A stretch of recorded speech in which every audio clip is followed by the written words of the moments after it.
Thank you so much, Professor Kahrl, for joining us. This is such a timely topic because your book, exposes the history of racist policies that have deprived African Americans of generational wealth, of land, and how the tax system and other housing related, real estate related policies does that. And we're having a national and I'd say local conversations, particularly in states like California, about reparations and what is owed to African Americans and why is there this huge interracial I should say interracial, but why is there this huge intergenerational, I mean, wealth gap? And so often when you have this conversation with folks, the first thing people want to tell us or first thing people say is, well, the people that did that, as if that happened, 100 years ago, are no longer here. And why should we, the people that are here today, pay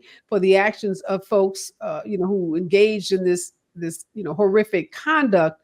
A senator, well, he's not a senator, he's a state representative, Byron McDonald's from Florida, just made that comment about 2 weeks ago when he was asked about reparations during a campaign stop. So first I was just to ask you, I guess, what motivated you to write this book? As I said, it seems to be so timely, related to so many of the topics that are in the news today. Yeah, well, thank you for having me on. And I'm really, it's a real pleasure to be able to speak with you about this. And I think, one thing that motivated me to write a book about African Americans' experiences as taxpayers in America was the sense that the public narrative, and certainly what politicians on the right have been saying about who pays taxes and who benefits from public spending, is just flat wrong. And the narrative, and it's been an insidious one that has done a lot of damage over the years in terms of creating these myths about, where tax dollars come from and where the public dollars go. And one of the things that, as a historian, I just continued to find evidence that showed that not only was that not true, in fact, it was the opposite. And that's where my book really intervenes, is looking here at this sort of the actual history of how taxes have worked in America, and specifically how local tax systems have worked. So is your book focused primarily on property taxes or also income taxes? So my book is focused specifically on local tax systems. And when we talk about local taxes, you're talking about property taxes. And when you're talking about property taxes, you're talking about housing and real estate. And so, one of the things that my book really sort of shows is how, much of what there's been a public conversation in recent years about the history and legacy of redlining, of housing segregation, and the role that housing has played in fueling wealth inequality in America over the 20th century and still today.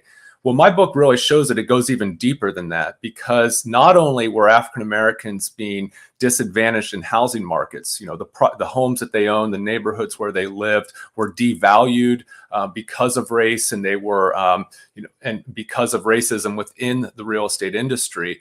But here also, one of the things that my book really shows is how they were also at the same time being overtaxed. And that continues to this day. African-American neighborhoods, Black homeowners are continuing to be overtaxed when it comes to the property that they own and the neighborhoods where they live. And how does that happen? How is it that Black folks whose property may not be as valuable as their white counterparts are being overtaxed? Yeah. So, I sort of show that this is a problem really as old as African-American property ownership itself, that it begins in the 19th century. And one of the sort of key factors here is just how much autonomy and discretion local governments enjoy when it comes to how they assess property and how they spread local tax burdens. So, again, that allows for all kind of mischief to happen, within local tax assessors' offices. But also it's kind of structural in nature, that even if you say, have a system, for the basic sort of fact that, property taxes have been shown to be regressive, meaning that if your property's worth less, it's going to be taxed more. That's, even though that goes against what, the way that the tax should work, that's how it works in practice. Now, if you say take a regressive tax on property, and that African-American homes are being devalued because of race, meaning that they're worth less, that means that this regressive tax becomes a racist tax. And that continues to this day. And it's really, the consequences are pretty extreme when you zoom out and look at, the cumulative effects. Is anyone trying to do anything about this, Professor? I mean, I would imagine that this data that you've collected, this research that you've done, these revelations that you've made in this book aren't entirely new. Don't doubt that you've done some original research and you may have some new information. But this notion that Black folks have been paying a disproportionate amount for properties, I would imagine that that's been well known. But yet, I guess the question is, has there been any efforts to do anything about it? Yeah, no, I mean, that's a good point. I mean, one of the things that became really evident when I started doing work on this project was how, the silence surrounding African Americans' perspectives and experiences as taxpayers stood in stark contrast to how much African Americans were talking about these problems, dating back to the late 19th century, where they began accumulating land in the South, and then were facing, among many challenges, that local tax assessors were overassessing their land, selling it at tax sales under sort of oftentimes fraudulent, circumstances. And, today we are seeing, I think, a lot more attention being drawn to this at the local level. So for instance, in Chicago, this is a city I talk a lot about in the book. There's been a lot more awareness of this problem because it remains ongoing. It is still the case today that that Black neighborhoods on the south and west side of Chicago are being overassessed and overtaxed. And there's been a lot of mobilization to, one, get a new tax assessor in office, which they did in 2017, a reform assessor who's been trying to sort of deal with these problems. But here's the thing, property taxes, because they're so local, you have to fight these battles in community after community to get the type of political change. And ultimately, where my book sort of lands is, one of these require national solutions. And one of the sort of, that we need to actually begin to sort of talk about these local problems, not as local problems, but as a sort of national problem. And what could be done? I guess whenever you think about, because this is happening at the local level, so we're talking about hundreds of different local governing bodies. So if someone were going to try to attack this, try to address it, try to remedy this harm, would they literally have to go county by county by county? Because most taxes on property are assessed by like a county tax assessor, right? Yeah. And I think, that's one of the problems here. And this is something that, is not only do you have to fight these battles, at the local level under the current structure, but also, and this explains in part why these types of discriminatory practices and inequitable outcomes continues, is that even local tax assessors' offices are actually protected from even federal lawsuits. They're sort of shielded from sort of action at the national level. So a lot of this requires real legislative change at the national level that, one, begins to, as I sort of argue toward the end of the book, I mean, one thing we need to do is we need to fund our local governments more at the national level. It's fund our local school districts at the national, because a lot of these problems that I describe in the book, especially today, are kind of downstream effects from the defunding of local governments at the state and federal level. And that leads them into these types of practices that ultimately work to shift the local tax burdens onto the most disadvantaged populations. So one way to address this, again, is to begin to think about why are we sort of funding these critical needs like schools, like streets, sewers, water, all the things, parks, playgrounds, libraries, all the things that local governments provide and that we expect them to provide. Why is this being left to local governments and their local tax bases to provide? And that inherently produces these real inequitable outcomes. So let's assume under certain administrations that's not going to happen. Is there anything that at the local level can be done to address this? Because what role does the states play? I'm thinking about these super majority Republican legislatures that you have in places like Florida and Tennessee and Texas and other places, Missouri. Even the notion of trying to address these racial disparities seems so far removed from anything that they would even consider. Yeah, well, I think the first sort of step here is raising awareness of who local, who are these administrators of local tax systems. I mean, in many states these are elected offices, but the public's awareness of who's in those offices and how they're doing their jobs are oftentimes they're sort of oftentimes not that visible in terms of public officials. So demanding accountability, demanding answers to, why is this problem continuing is the first step. And those are, again, things that can happen at the local level and is happening in local communities around the country.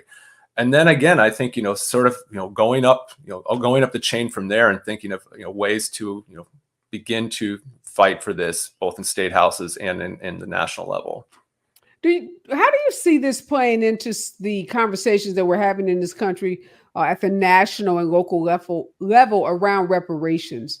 Because when you start talking about land and dispossession and the taking of land, whether it's through eminent domain, we know so much Black property has been taken from Black people because of eminent domain. We know what happened to Black farmers, the hundreds of millions of acres of farmland that has been taken from Black farmers. How do you see that, the land takings playing into this the bigger conversation we're having about reparations and what your book is about? Yeah, that's a great question. And I think, my book, we are familiar with a lot of these things that have happened. My book shows how it happened. And I think that's really critical to then figuring out the most effective ways to first, stop these injustices and then begin to assess the full sort of costs that have been inflicted upon generations of African-American homeowners and landowners. I mean, I estimate in my book that when we're talking about the effects of overtaxation at the local level, because everyone pays property taxes. If you have a roof over your head at night, you're paying property taxes. Either if you're a homeowner, you're paying them directly. If you are a renter, you're paying them indirectly, but you're paying them. And as I sort of calculate, based on the sort of figures that the back of the envelope figures here, we're talking about upwards of $300 billion that have been extracted from African Americans since emancipation, due simply to the overtaxation or this practice of overtaxing Black neighborhoods and homes and land.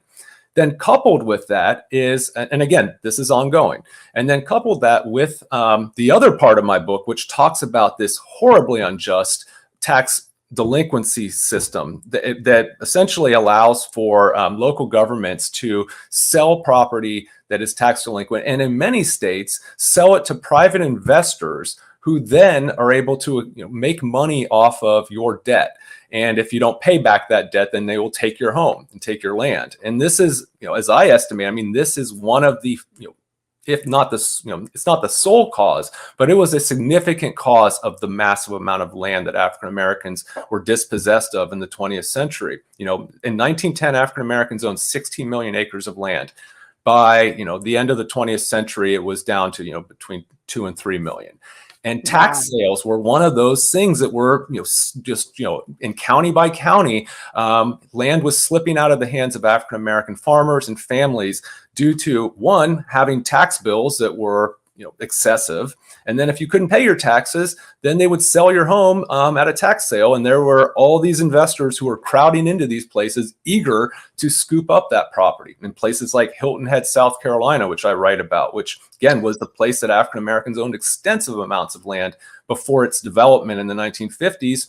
And now, there are only a handful of families who still, African American families who still live on Hilton Head Island. So again, hold that thought. I want to get back to Hilton Head because that's come up a lot in these conversations about reparations as well. Definitely want to figure out where that land, 16 million to 2 million, where is that land and how do we recover it if it's recoverable? Stay with us, KBLA Talk 1580. We're talking about the dispossession of Black folks and land.